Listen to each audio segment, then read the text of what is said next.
This is Nobody Cares. It's a hot summer day, really hot.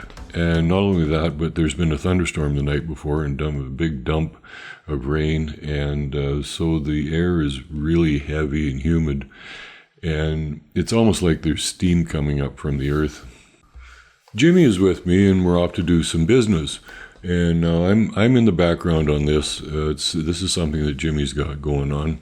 And he's actually severely hungover that morning anyway. But nothing unusual about that with him. And I have never met these people. I've never been to their place. So, but anyway, we get there and we pull in the yard.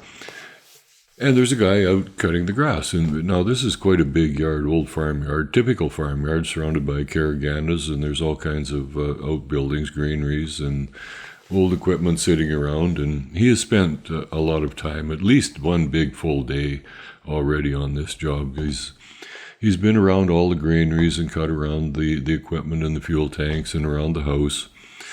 And he's got it down to just one great big open patch now, which is, it's quite big. I'll say, I don't know, at least 2 acres.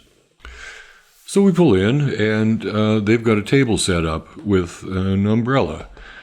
And she's sitting there. She's a slim, trim gal, and she's, dressed appropriately for the day, for the hot weather. And he's up cutting the grass. Now, this big patch, he's got it squared off, like I said, and he's made 10 rounds on it, maybe something like that. And he's a great big bear of a man with a scraggly beard, and he's wearing a tank top and a ratty old pair of shorts and flip-flops. On the table, there's a 40-pounder of vodka, a pitcher of orange juice with ice cubes in it, and there's a cooler sitting on the ground, which turned out it had ice cubes in it as well. And there's 4 chairs. We are expected. So he shuts the mower off and comes over, and we get introduced and get offered a drink. So we sit down and we pour a drink for ourselves. And he's got this tumbler, this glass, kind of plastic. It was kind of opaque, but you could see through it. It's kind of the kind of glass that you might find in a bathroom with a toothbrush in it, right? It's quite tall. And so he bends over and scoops out some ice cubes out of this cooler, and then takes the vodka and goes glug, glug, glug, glug, glug into it, and just fills it like 2/3, 3/4 full of vodka. Then he grabs the pitcher of orange juice and goes bloop into the top of it. And you can kind of watch the orange trying to filter its way down to the bottom, right? I'm not sure that it actually made it all the way to the bottom. But anyway, this satisfies him. This is what he wants. And so we're chatting about this and that, and he's going ahead on this vodka. And actually, it doesn't take him very long, and he polishes it off. Now, he's got this grass cutting on his mind, and he's, I guess, determined he's going to finish it, because he gets up and goes over and fires up the lawnmower, and away he goes to make a couple more laps on this grass. And it's so wet, that grass down below, that the grass is building up underneath it, and wadding up in there, and it's causing him a problem. And so he would stop every so often, and he'd pick the whole lawnmower up and just grab it by the handles and lift it up and slam it on the ground a couple of times and dislodge these big chunks of turf grass that are building up underneath. And this stuff would come flying out. It would hit the blades, and then he'd go, keep on going. So he makes, 4, 5, 6 rounds, whatever it was, maybe not that many, and every 3/4 of a round and a half, whatever it was, he'd stop and slam this lawnmower on the ground, dislodge all this wet turf grass that's stuck underneath it. And then he comes back over and pours himself another drink. And it's the same thing, he sits there and chats with us for a while and goes ahead on this drink and finishes it off. He gets up and goes back over and fires up the lawnmower and makes another lap. And same thing, it's wadding up underneath and causing this big problem. And he slams it on the ground. And so he keeps on going, goes around a couple more times. And he's almost right back to us, and he stops again and Same problem. He picks his lawnmower up and slams it on the ground, and the lawnmower jumps straight backwards, lands on his foot, chops the top off his big toe. Not the tip of his toe, goes across the top, but takes the nail off and a little deeper than that. Jesus Christ.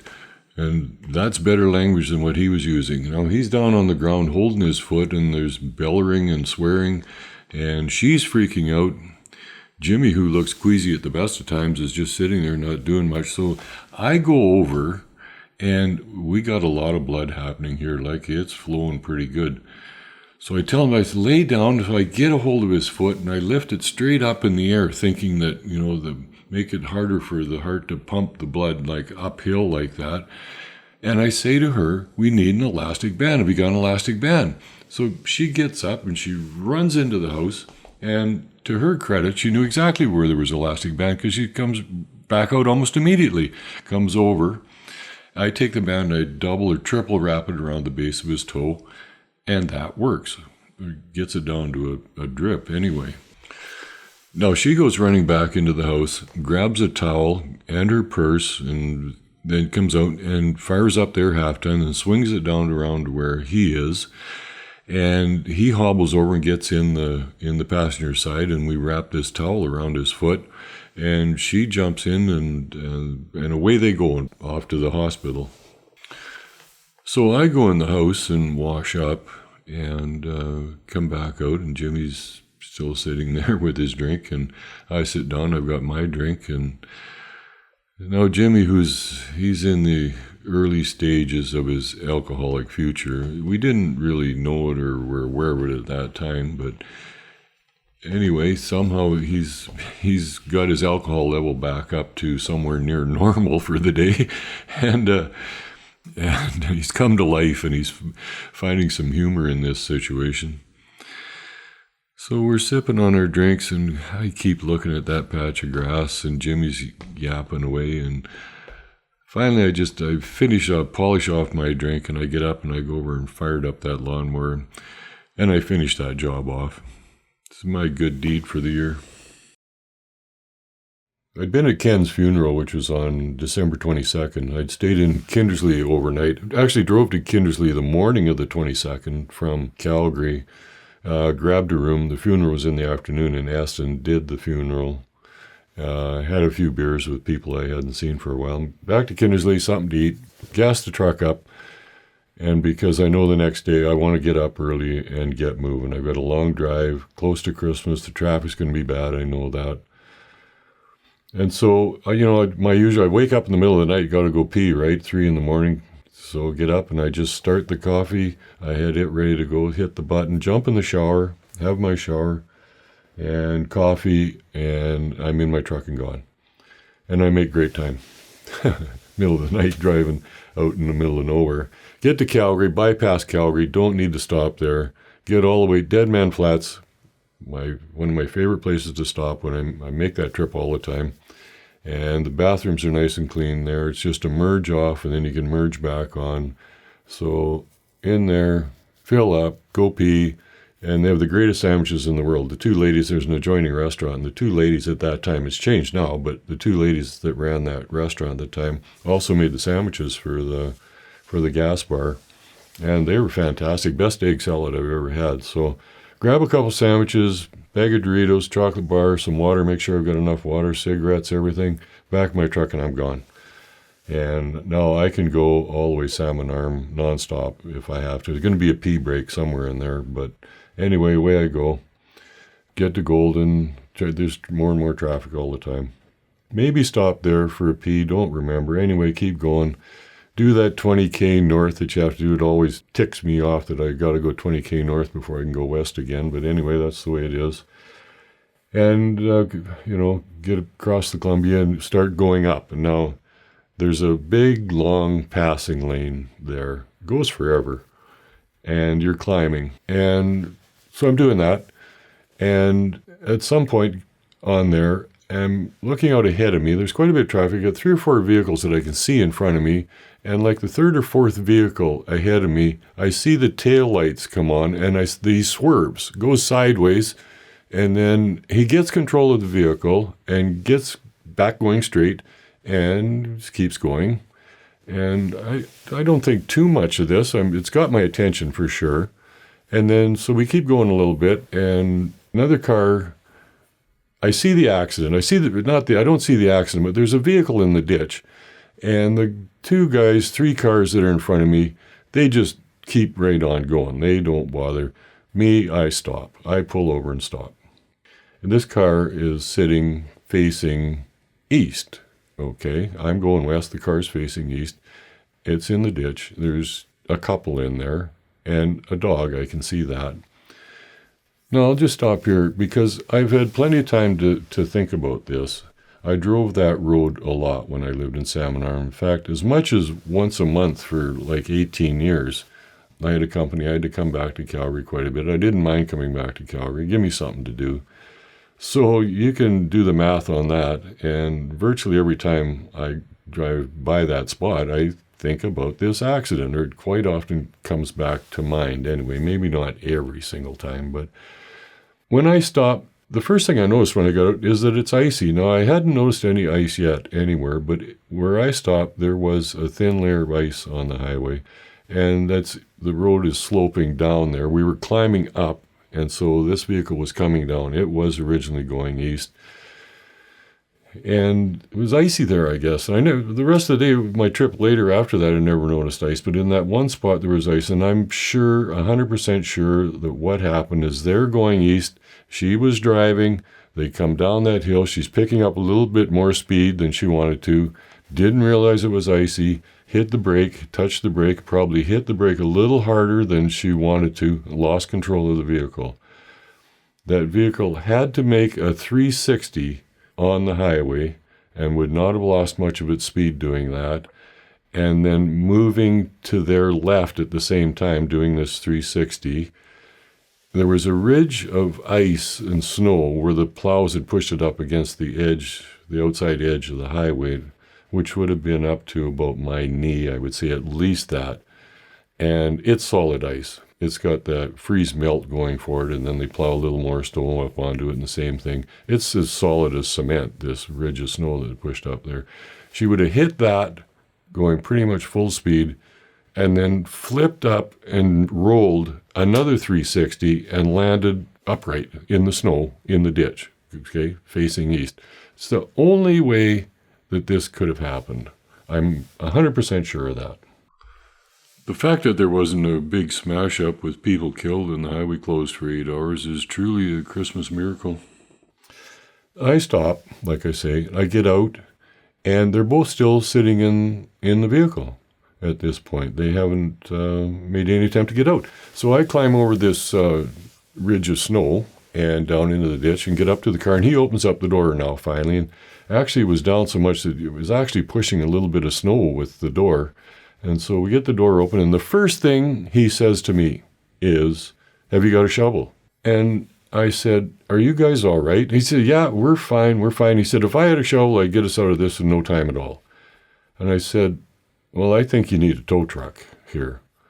With that, he's getting out, and she's coming across the council. She was driving. The dog's in the back. The dog's all antsy, going a bit crazy, of course. She's coming across the council, and he slams the door in her face. And I'm thinking, oh, my God, well, this is not good. So I open the door. She gets out. Meanwhile, he leaves. He goes out to the highway. And she gets the dog out, and I'm looking at this vehicle, and there's a box in the back that had gifts in it, wrapped, Christmas gifts in there, and it's spilled over. So she gets out, the dog gets out, and we go back through the ditch over this ridge of snow back on to the highway with the dog. He has gone out, and he's standing right on the edge of the highway with the traffic, and there's lots of traffic, and he's making these shoveling motions with his arms, like he needs a shovel. Or, don't you know, almost immediately, this guy stops. He pulls in. And he's driving like a 10-year-old Ford half-ton. Wasn't a mark on it. It's in perfect shape, and it has a cap on the back. And so he gets out, and this guy had to be a bachelor, and he's probably got the best clothes he owns on, which is, again, they're about 10 years old as well. So the guy who's had the accident, he's saying, well, have you got a shovel? And this guy's going, yeah, I've got a shovel. And so they open up the back of this truck, lift up the lid on the cap, and it's like, well, a shovel? Like, how many shovels do you want? Man, this guy's got everything in there. He's got at least 2 shovels. So these 2 guys, they're paying no attention to me or anybody else. They grab these 2 shovels. He's got this other guy that's stopped, all fired up, and over they go, and they start shoveling under this car. I'm looking in the back of this guy's hat, and I'm telling you, he's got everything in there. This guy could survive the rest of the winter if he had to take a wrong turn and get stuck and be lost for months. He'd have been just fine. I wouldn't be surprised if he had flour, salt, and a bag of rice in there. He had a generator, and I don't even remember. This man's got everything. He's ready. So I'm watching this performance. She's standing there. She's got the dog calmed down. Beautiful dog. It wasn't a small dog. It wasn't a large dog. It was a kind of medium-sized dog, kind of like a tawny color with kind of gray flecks in it, or I don't really know how to describe it.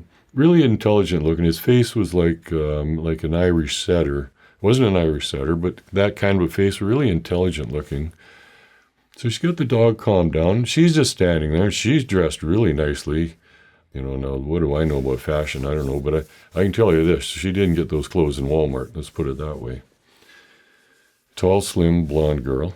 So I say to her, I said, you don't understand. I don't think you understand that your wheels aren't touching the ground. You're sitting on a cushion of snow.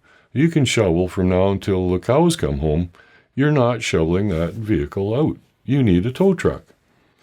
And she just looks at me. She doesn't say a word. She's just staring at me. So I'm watching this performance, and nobody had said anything to me. Nobody's saying, hi, bye, thanks for stopping, Merry Christmas, kiss my ass. Nothing, not a word. So I say to her, okay, well, look, I'm on my way. Good luck. See ya. So I go and I get my truck, and my cell phone is sitting there. I pick my phone up and I look at it, and there's service right there. So I get out of my truck again, and I walk back to her with my phone, and I say, we've got cell phone service here. It is intermittent, and I wasn't surprised because of where we were that there was cell phone service, but it is intermittent between Revelstoke and Golden and Revelstoke, I should put it that way. You can easily drop a call driving through there. So I say to her, there's cell phone service here. And she's just looking at me. And she says nothing, not a word. So I go, okay, adios, I'm gone. So I go back, get in my truck, wiggle my way back into the traffic, and away I go. But I don't go too far. And I start to think, and finally my brain starts working. What's wrong here? There's something wrong here. This vehicle, I should have mentioned this earlier, this is a high-end vehicle. It's like a BMW SUV. Should have really have mentioned that way earlier.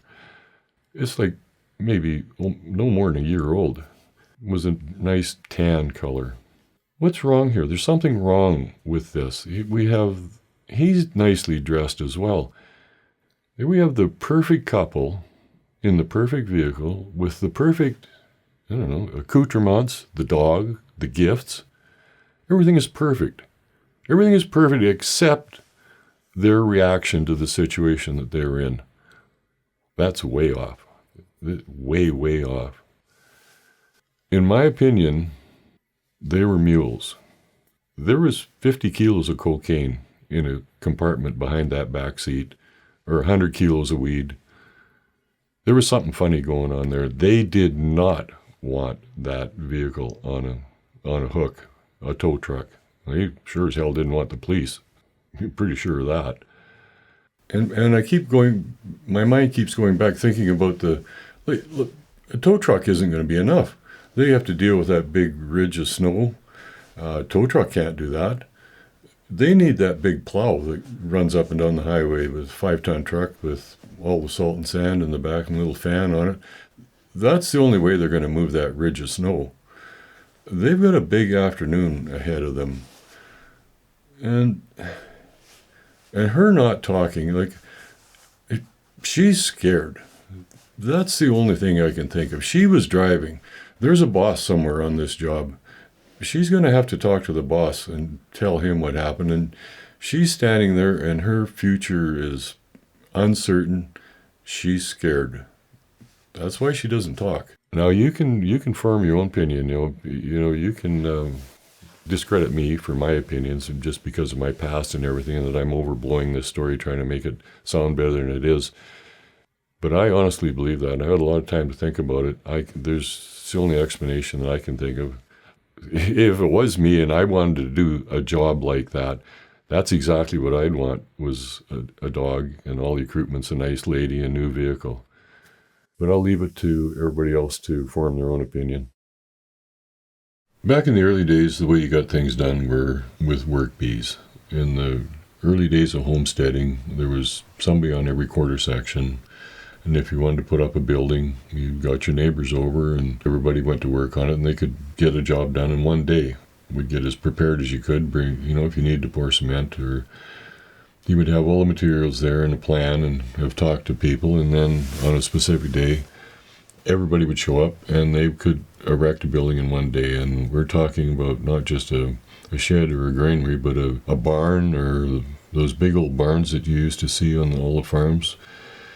So an interesting thing happened to me, and it's there's not much good to say about getting old, which I am getting old, and I'm just old enough that I just barely crossed back into that era. And I don't know how old I was. I'll say 11, maybe I'm 12. And as far as I know, this is the last work bee that ever happened in that area, and I was there. This was Earl Klooch. And perhaps Earl, the reason, I don't remember one even before that in my lifetime around in that area, that this sort of thing happening. But Earl managed to organize, and perhaps he was quite elderly already at this point, and maybe he felt like he was owed something like this. Maybe he'd spent a lot of time helping others. I don't know. I shouldn't make a comment like that. But anyway, Dad took me along with him that day. The day had been arranged, and Earl was all ready to go. And what we're doing was we're going to floor a cement floor in the barn. And when you turn down into Klooch's place, Earl Klooch and his son Gerald, there was a big sign there, Angus, purebred Angus, Earl and Gerald Klooch on the sign. And he had everything ready to go. He had a couple big piles of gravel there and all the bags of cement, and he had two cement mixers set up. And everybody just sat around until everyone else showed up. And there was 12 men there. Now, 12, that included Earl and Gerald. And I'm not including myself in that, so I would have been 13. And so he set up. All the forms are poured. Everything is not poured, but set up and ready to go. All the rebars in place, blah, blah, everything you need. And everybody shows up and everybody goes to work. So we got two cement mixers. Now, I'm not old enough. I'm not strong enough. I hadn't reached puberty yet. I probably, maybe you can say, shouldn't even really have been there, except they did find a job for me. I started off on a shovel trying to help out. And the way you make cement, just in case, it's kind of a lost art. You don't see it anymore. Everybody orders ready mix these days. But when you do your own cement, there's a measured amount. You take one shovel full of cement, put that into the mixer. Maybe I should describe a cement mixer first. It's a big round barrel. It turns continuously, okay? And it maybe sits at like a 30-degree angle. And it's quite large, okay?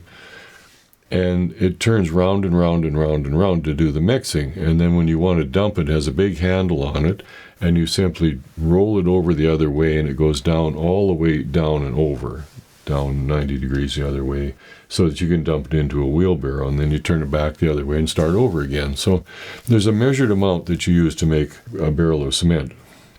Not a barrel, but each load of cement. So it's like 3 or 4 shovelfuls of gravel, 1 shovelful of cement, and then you have a water hose there, and you have to add water to it, and you bring the water up to a certain line, and then it mixes, and when it's ready, then you turn it over and dump it into the wheelbarrow. So there was 2 cement mixers that day, 12 men, 2 cement mixers, plus me. I got the job of doing the water. I could not do the shoveling. I just was too weak. So that was fine. I didn't mind, and I think because you actually can't leave the hose in the cement mixer because it's turning. So somebody has to actually stand there and hold it. So yeah, I did end up being useful. And so for the rest of the day, that's what I did. Hose in this cement mixer, water up to a certain line, move to the other cement mixer, in there, water up to a certain line, and then back to the other. The hose ran continuously. And the wheelbarrows, that's probably the hardest job, and the men would switch off. So it wasn't everybody doing the same job all day long. And so you've got 3 or 4 men, 2 men at the cement mixers plus me, 2 men on the wheelbarrows, and then everybody else inside, because it's a big job. And there's some guys that would be better at finishing, some guys better at just tamping. You got to make sure you get all the air out and so down and everything just right, eh? But they did switch off. And what I remember being a kid was lunchtime, dinner. And Zita, Earl's wife, and there was a couple other women had shown up, some other housewives had come over with the men to help Zita. And they had this massive meal to feed the men. And I don't know what time Zita got out of bed that morning to put that roast in. It was the biggest roast I'd ever seen in my life. It was huge. And so the other women, they'd all made potatoes, mashed potatoes and peas and carrots, and there was pie for dessert and gravy, and it was fantastic. And like always, farm meals always came with dessert. Always, always, always pie. I don't remember what we had that day, but I'll never forget that roast beef meal. So we finished that, and everybody sat around too full to do anything for a little bit, and everybody has a smoke, of course, except me. And then back to work. And we finished up. We got that job done late afternoon. I don't know, 4 o'clock. It wasn't. I know we got home in decent time for dinner that night. So we got finished pouring the last of the cement and cleaned out the cement mixers. You have to do that because you can't leave that shit in there. And clean out the wheelbarrows, scrape everything down, put everything away as best you can. Really now it's up to Earl to finish the job off. Now, everybody's not going to stand around and do everything for him, right? You've given him a full day's work. And Earl had some beer that he had on ice. He had 24 beer. And he went and got those, and all the men sat around, and there was 2 beer per man. I remember that. A lot of laughs and camaraderie, and everybody had their 2 beer. And then we all drifted away, and job done. And I actually wrote this story one time, and I'm a terrible writer. I ended up throwing it all away. I ended the story by saying the cost of that floor was material, a hip of beef, and 24 beer.